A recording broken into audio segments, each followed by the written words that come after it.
Here's how I build my EPP planes. This is how I cut out my templates and my EPP. Here's my hot knife. It's just a soldering iron that I smashed the tip with a hammer and filed it down. These are $2 at Big Lots. Here's some T-style push pins, and I have them holding down the $1 piece of foam board, which I cut out to use as a template, and it's laying on top of a 9mm piece of EPP. You put the push pins in at an angle so it holds the templates down and not just in position. Now make sure you do this in a ventilated area. I have a fan blowing out of a side door, and I also have a ceiling fan blowing all of the air around me away from me.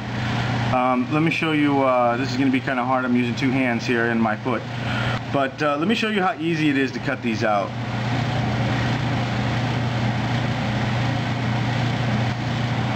Like butter.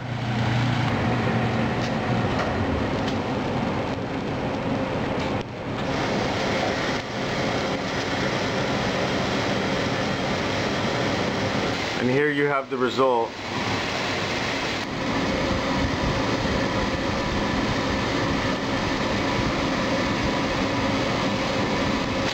Simple as that.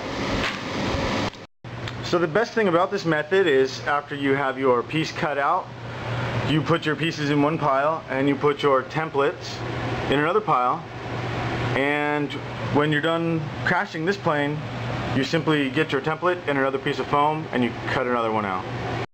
Alright, I went ahead and cut it out. It took about 5 minutes, I'd say, maybe less. I'm all cleaned up. I'm getting ready to hot glue it together. I just put my new templates for the Firefly up on my stack of templates. This is every plane I've ever built, and I can just pull it down and make it again if I feel like it. So I started thinking about the hardware that's going to be on this plane.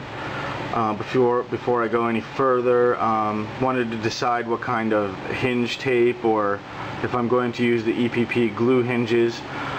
This is a 2208-17 with a APC 947 prop with an 18 amp speed controller.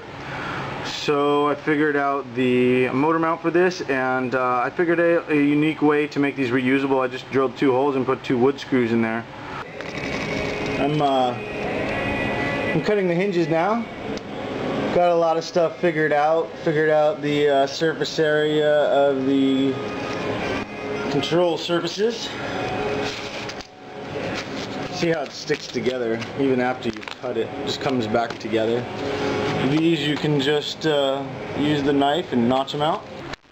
Alright, I have the control surfaces hinged. I used the Scotch strapping tape that Dave recommends, just because I haven't used it before. I want to see how it works on EPP, and also just to expedite this build. I actually think I can get this thing in the air within the day. Alright, the airframe is done. It's got 1 piece of carbon, 6 pieces of tape,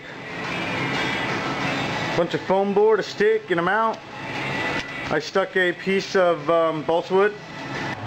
Alright, here's how I make my control horns. I simply snip off a piece of a popsicle stick and I drill a hole in it with a piece of the piano wire that I am going to be using to put through the hole. So, alright, 3 perfect control horns. Have the servos mounted, have all the electronics mounted, just need to do the control arms and the Velcro, and I need to cannibalize a receiver to make it go.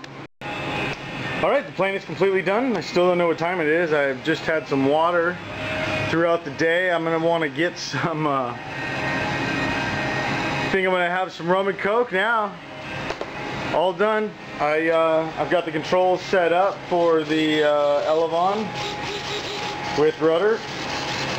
That was the hardest part. It took a little while to program the XC radio. These radios you got to hook up to the computer. They take a little bit longer to hook up, but I think everything's ready to go. I got some extra Gorilla tape on it. Hopefully it'll survive the first couple crashes because it feels heavy and this is going to be hard to fly. Well, the plane flew really well and it came back from the park from its maiden flight. Just fine. I said I was gonna build and fly this plane today, and I've done both. The plane is made entirely of hot glue, so that enabled me not to wait for anything to dry. I can just continually build the whole day. I'm really glad I made this stick mount removable, because with these two screws on the wood, I have no glue on the stick mount. I can just pull it off and flip it upside down. The reason being is when I apply full throttle to this plane, it noses down right away, and the pitch is very sensitive, so it goes straight into the ground. I think if I flip over the stick mount, put it on the bottom, this will alleviate the problem. I think it has to do with the KF airfoil, which is on the bottom, creating a little bit of a bubble. Its slow flight performance is very, very good. I used a 450 milliamp 3-cell from Grayson, and this is their disposable, like I said before, 220817 with the 947 prop APC. It had plenty of power. It can hover, it could stand on its end, it could go straight up and vertical. It's real touchy for me, for a beginner pilot. But I didn't crash it, so it's a very good plane. I moved the motor mount to the bottom. It took less than 2 minutes. I just got done talking to you a few minutes ago, and it was on the top. So I really like that idea, these two screws holding it on. Nice.